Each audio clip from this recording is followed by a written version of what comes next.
Howdy y'all, Fuzzy Biker here, and welcome to Triumph Tuesday. Look what they have pushed out for us today.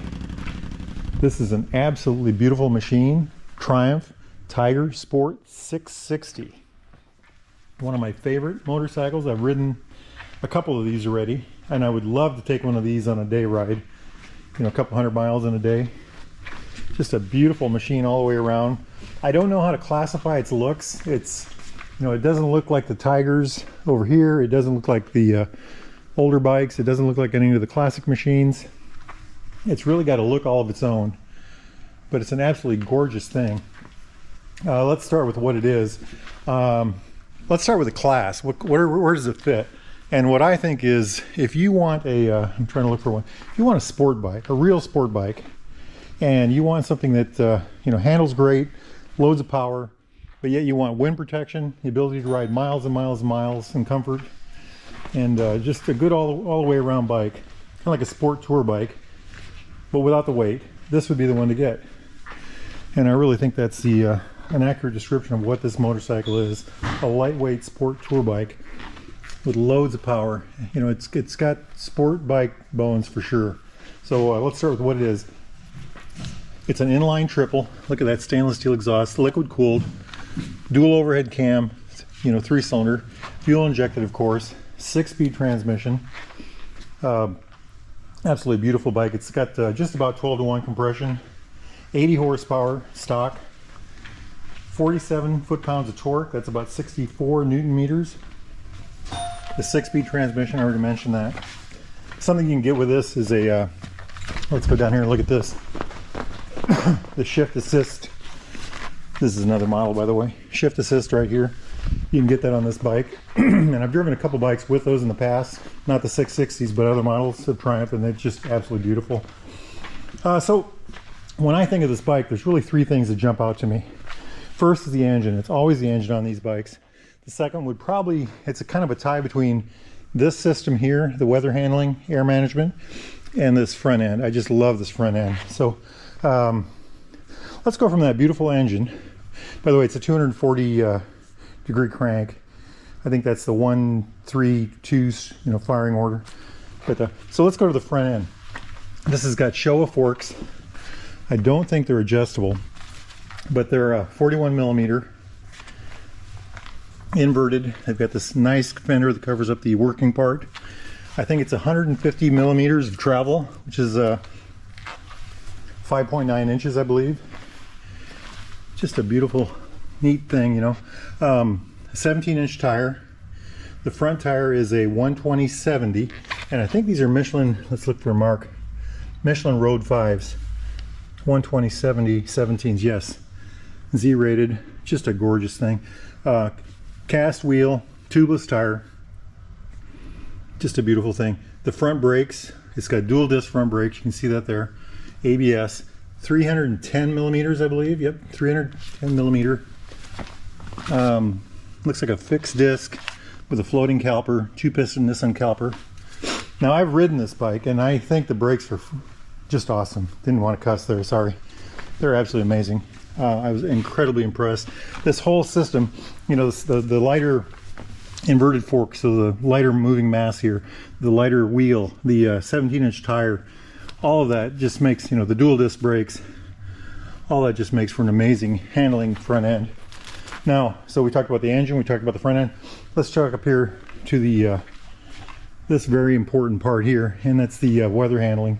When I rode this bike, one of the things I tried immediately was this fairing in terms of this thing right here. So low, high. When I had this in the high position, the amount of change, the amount of difference, the amount of wind protection I got was just incredible. When I put it down, it was like a whole different motorcycle. It was you got a lot of wind. It just was like almost naked bike-ish, incredibly nice. And it's incremental. There's multiple increments in there, and you can adjust it while you ride. So I think this is a very well done system. Now, when you sit on the bike, your legs are tucked in, so your knees are out of the wind. You cut very well. It's even got these lowers on it. Those are radiator ends, I believe. Yep. So, you know, you get a lot of protection there. It's a well done thing. And like I said, I've ridden this, so I know it's a well done thing. If I had this bike, I would get the covers over the grips. They make a really nice set of those for this model. Jumping back from there, so we've talked about the engine, the front end, this. Let's go to the swing arm. So we've got this double-sided swing arm. It's a monoshock. I think, yeah, rebound adjustable right here with this knob. You know, easy to do, easy to adjust. Somebody, you know, you get a passenger, you just turn that knob, you can adjust it. She's got, well, it's 100, I think it's 150 millimeters again of travel. It's 5.9 inches. Got this beautiful, beautiful disc brake on the back. I think it's 255 millimeter Nissan. Single piston. Absolutely great. Chain drive, of course. You know, just like normal Triumph. Look at the quality of that stuff there. Everything looks top notch. Very well done. You know, cast metal parts, just beautifully. Now, jumping up from there, let's talk about the seat. And this, I was just talking with one of the salesmen here about this. This is one of the most impressive parts, again, of this motorcycle. Another part of the well done part on Triumph's part. And that's the fact that they've got, not only do they have a lot of seat for the rider, and you've got a lot of room. You can move forward, backwards, left, right, all that neat stuff. Very slim through the center. And we'll get to the reason for that here in a minute. You know, a lot of... when I rode this bike, one of the things I thought immediately was I could ride this all day long. I could ride this 700-800 miles in a day, I bet you. And with that much adjustable seating area, you should come out of it okay. You know, pretty good. Other things to talk about with this is wheelbase, 55.8 inches. That's 1,418 millimeters. The seat height, that's 32.9 inches. That's 835 millimeters. And again, that's what I was going to talk about a minute ago. 835 millimeters, but look how narrow this is in the front. So when you sit on the bike, throw a leg over it, you know, it's so narrow through this area that you really can get on the ground. Now, my feet are in the air. This is tall, but it's because it's so slim, it works really well. Other thing to talk about is the fuel capacity. I think this is a 4.5 gallon gas tank. That's 17.2 liters. And that's another plus for this bike, because that means even if you get 40 miles a gallon, that's 160, 180 miles between fills. If you get 50 miles a gallon, you know, that's 200 miles plus. That's pretty darn good. Very well done on their part. Other neat things about this bike that we should go look at are these connecting points right here are for hard bags. And I want to show you those really quick. This model over here, this red one, this is the red, by the way. But check these out. They come, these are from Triumph. I think they're locked, so I can't open them for you, but they're very nice bags. They're hard bags. You can get color matching panels on the top here. This bike does not have those. They must key lock right there. And well, we'll just let that go for today. Isn't that beautiful in red? Just gorgeous. Very well done. While we're over here, let's look at this real quick. So this one's been kitted out just a little bit. I think it has the driving lights. It's got axle protector. It's got the engine protectors here. Neat thing about these type of engine protector is these actual ends are replaceable. It also has the quick shifter, which I talked about a bit ago. And this has the Triumph branded tail end, and there's a bag you can put on the back of this. So you can get side bags and then the tail bag. Isn't that just gorgeous? Let's look to see if there's anything else to look at. Other things about this model of motorcycle is all the lighting is LED. The tail light, the blinkers, the headlight, you know, just a lot of it right there. Just a gorgeous machine. So let's get up here and look at this. Switch gear. On this side, you know, clutch, of course. Not sure what these buttons are. Blinkers, horn, mode button, kill and start switch, hazard switch. And then let's turn this on. Look at that dash. TFT dash color. Got the tack on the top.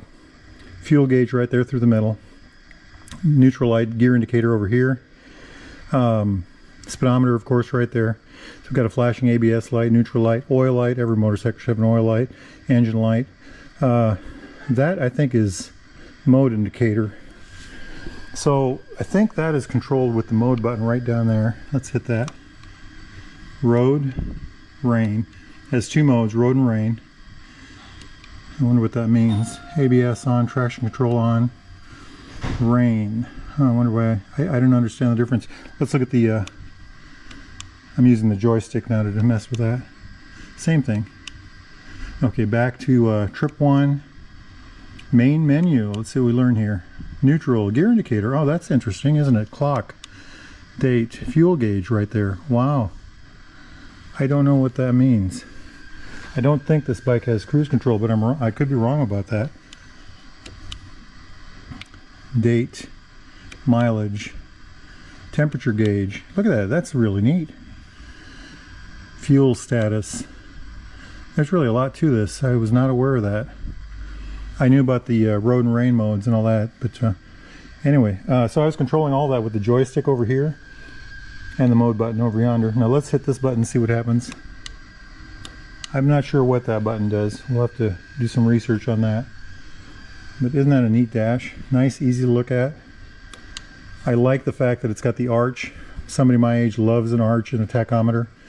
Of course, it's easy to read number. Very good Triumph, good job. And I also like the physical key. Old enough to like that. But I did ride this bike. The mirrors on it were rock solid. I love the long elongated mirrors. You can see, you know, a lot wider, a lot bigger plane. If I were to buy this bike, I would do the quick shifter. I'd do the bags on the bottom. I don't know if I'd do the rear luggage, but I'd definitely do the bags on the side here. I would do I don't know what else I would do. I think that might be it. Oh, heated grips, and I do the protectors on the hand. I think that's all a guy would need. It's an absolutely gorgeous bike, in my opinion. Just love it. You know, look at that. Oh, there's another thing that I might do. They have a little fairing for the bottom that really looks sharp, and you know, it's called a Tiger, but it's really a road-oriented bike because of the 17-inch tires, and with 80 horsepower, this thing would be. This would really be a road scorcher, you know. This would destroy the cities and the interstate. I love it. I love it. Hey, if you all are interested in something like this, or a Triumph, or you know, Scrambler, or something like this, you know, these giant Tigers that we've got over here, get yourself over to Baxter Cycle. New, used Royal Enfields, Triumphs, they can help you out. Hey, my friends, get out there and ride. Wahoo!